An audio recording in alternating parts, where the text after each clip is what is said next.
Sometimes, 1 second is enough to make an entire studio fall silent. The lights were already warm, the kind designed to flatter faces and hide nerves. Applause signs blinked on cue. Laughter had a schedule. Every movement inside the Family Feud studio followed a rhythm perfected over decades. Predictable, rehearsed, safe. Another taping day. Another crowd ready to laugh. Another hour of television that would slip quietly into the past. And then, something shifted. It was subtle at first. A hesitation that didn't belong. A pause where sound should have been. Steve Harvey stood at center stage, cue cards resting loosely in his hands, eyes scanning the contestants the way they always did, half playful, half perceptive. He had seen thousands of faces on this stage. Nervous smiles, overconfident grins, families holding their breath for a chance to win, to be seen, to matter for a moment under bright lights. But this face was different. At one podium stood a boy who did not react to the applause. His hands were still, his shoulders slightly tense. While the rest of the family soaked in the noise, he seemed wrapped in a world untouched by it. His eyes followed movement, not sound. They tracked light, lips, expressions, searching for meaning where others relied on noise. No one in the audience understood it yet. They just felt it. The room, usually alive with chatter and anticipation, seemed to inhale all at once. Even the laughter, always ready to spill over, hesitated at the edge of silence. Cameras kept rolling. Producers leaned forward. Something unscripted was happening, and television has a way of recognizing those moments before the mind does. Steve noticed the quiet. He noticed how the boy's gaze never flinched when the crowd erupted again, how the applause washed over him without landing, how his smile, small, careful, brave, did not come from hearing encouragement, but from seeing it reflected in the faces around him. In that instant, decades of hosting instinct told Steve this was not just another contestant. This was not just another game. The boy's name would matter later. His story would unfold slowly, like a letter written in pauses instead of words. For now, all that existed was the stillness between beats, and a host who felt it settle into his chest like weight. Steve took a step closer. Television teaches hosts to fill silence. Silence is dangerous. Silence makes viewers uncomfortable. Silence threatens momentum. But this silence was different. It didn't ask to be filled. It asked to be honored. Somewhere in the audience, a mother pressed her hand to her mouth. A father leaned back, unsure why his throat suddenly tightened. You could feel it too.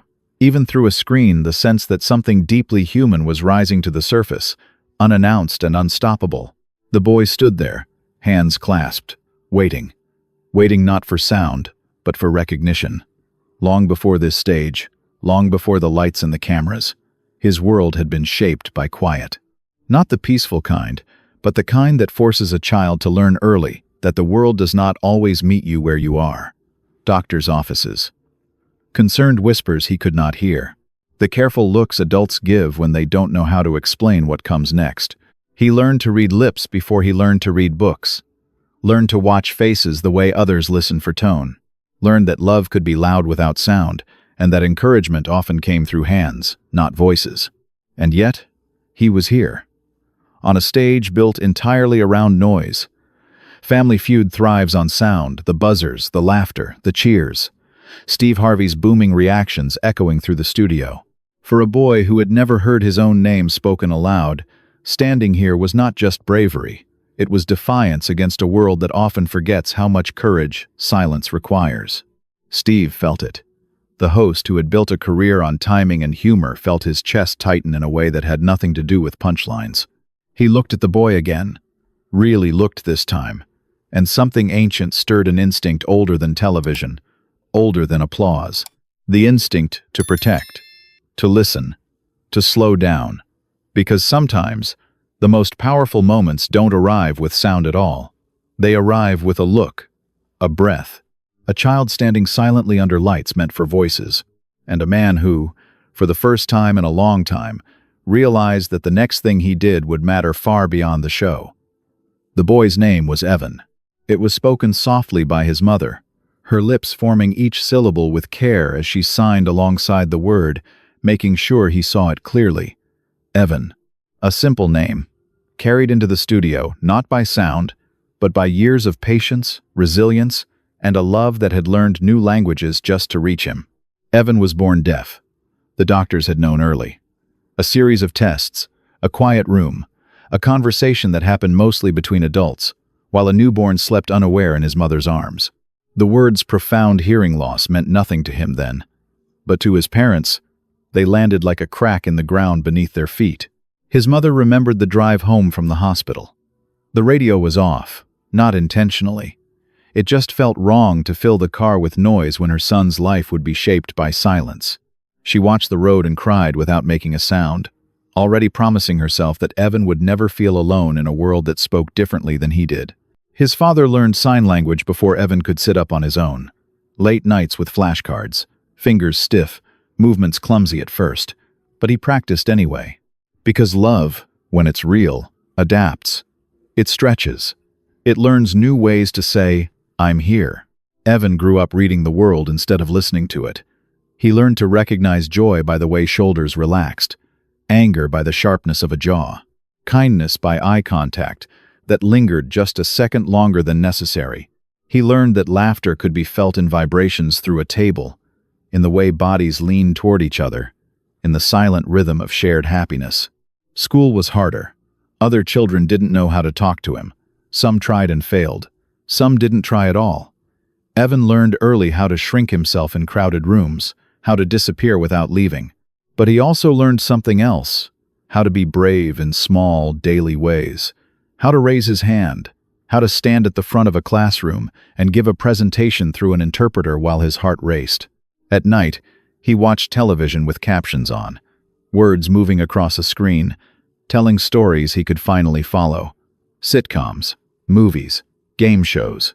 And one show, in particular, caught his attention not because of the noise, but because of the man at the center of it. Evan didn't hear Steve's voice. He saw it. He saw the way Steve's face changed when contestants answered wrong, the exaggerated expressions, the pauses, the way he looked at people like he was really seeing them, not just hosting them. Steve didn't rush emotion. He let it sit. He let it land. To Evan, Steve Harvey became something unexpected, a teacher of expression. Evan would sit close to the screen, studying how Steve communicated without words, raised eyebrows, widened eyes, a hand over the mouth, a look of disbelief that needed no sound to be understood. Evan practiced those expressions in the mirror, mimicked them, learned from them. Without ever knowing it, Steve Harvey was teaching a deaf boy how to read the emotional language of the hearing world. Years passed. Evan grew taller, stronger, more confident. His family stayed close, moving together like a unit that had learned to navigate a noisy world quietly. When they applied to be on Family Feud, it wasn't about winning money. It was about standing on a stage that millions watched and saying, without speaking, "We belong here too." The producers knew Evan was deaf. They prepared interpreters, adjusted cues, made space. But no one, no producer, no camera operator, no audience member could have predicted what would actually happen once the lights came up. And Steve Harvey certainly didn't know. He had hosted thousands of episodes, heard every story imaginable. Cancer survivors, military families, reunions, loss, laughter. But something about Evan's presence unsettled him in the best way. Maybe it was the calm. Maybe it was the courage required just to stand there. Or maybe it was the feeling that this boy carried a story that didn't need words to be powerful. As Steve looked at Evan, the room felt smaller, more intimate, like a conversation waiting to happen between two people who had never met, yet were already connected by something invisible. Because long before this stage, long before this silence, Steve Harvey had unknowingly been part of Evan's life. And in just a moment, Evan was about to reveal a truth that would stop the show not with noise, but with meaning. The game began the way it always did, bright, fast, familiar. Families lined up. The audience clapped on cue. Steve Harvey's body moved on instinct, timing jokes between answers, letting reactions breathe just long enough to keep the room alive. The scoreboard flashed. The buzzer sounded. Sound filled every corner of the studio, except Evan's. He watched the lights flicker and change. He followed the rhythm of bodies shifting at the podium, He waited for his cue, not by listening, but by watching the interpreter's hands, by reading Steve's lips as best he could. Each time Steve turned toward him, Evan straightened, heart pounding with a mix of excitement and restraint. This was his world for the day movement, expression, meaning carried by eyes. Then, it happened. Steve asked a question meant to be light, a setup for laughter, the kind of moment that usually passes without consequence. Evan stepped forward when it was his turn. The interpreter moved beside him. The room leaned in. Steve smiled and asked something else instead. He asked Evan how he was feeling. It wasn't on the card. The interpreter signed the question. Evan paused. He looked at his family. His mother nodded, eyes already wet, encouraging him to take his time. Evan took a breath, deep, steady, and signed back. The interpreter hesitated for just a fraction of a second, as if the words needed room before they were released. "He wants to say something," the interpreter said. "Something important." The studio quieted. The applause sign stayed dark. Even the cameras seemed to slow their movement, as if sensing the weight of what was coming. Evan's hands moved again, more deliberately now. His fingers trembled, not from fear, but from the pressure of truth. He looked directly at Steve, not at the interpreter, not at the floor, at Steve. The interpreter spoke carefully. He says, "He grew up watching this show. He says he watched you every night with captions." Steve's smile softened. A familiar story, he thought. Fans said that all the time. Then Evan continued. He says, when he was little, he didn't understand the hearing world. He didn't know how people sounded when they were happy, or surprised, or confused. The audience felt a shift ripple through them, like air before a storm. The interpreter swallowed. He says, "He learned those things from watching you." Steve's hands lowered slowly. His body stilled. Evan's hands kept moving. He says, "You were the first person who taught him how emotions look. You were the first voice he understood." The words landed without sound. Steve Harvey did not speak. For the first time in decades of television, he did not rush to fill the silence. He didn't joke. He didn't move. He stood there as if the floor had tilted beneath him, eyes fixed on a boy who had just placed something sacred in his hands. You could see it on Steve's face the moment the weight reached his chest. The realization that this wasn't about ratings or airtime or a touching segment. This was about impact. About a life shaped quietly, unintentionally, by a man who never knew he was teaching. Steve's eyes filled. He turned slightly away, pressing his lips together, fighting the instinct to hide what he felt. The audience saw his shoulders rise and fall as he took a breath meant to steady himself. Evan watched him closely. He watched the way Steve's eyes shone, the way his mouth trembled, the way his chest moved with emotion. Evan recognized all of it. He had studied these signs his entire life. Steve turned back. The interpreter looked at him, unsure if it was okay to continue. Steve nodded. Evan signed one last sentence. The interpreter's voice cracked. He says, "You were my first voice." The show stopped. Not metaphorically, literally. Steve raised his hand, palm open, and the cameras froze their motion. The music didn't play. No one clapped. The studio existed in a stillness, so complete it felt reverent. Steve walked toward Evan slowly, like someone approaching an altar. He knelt.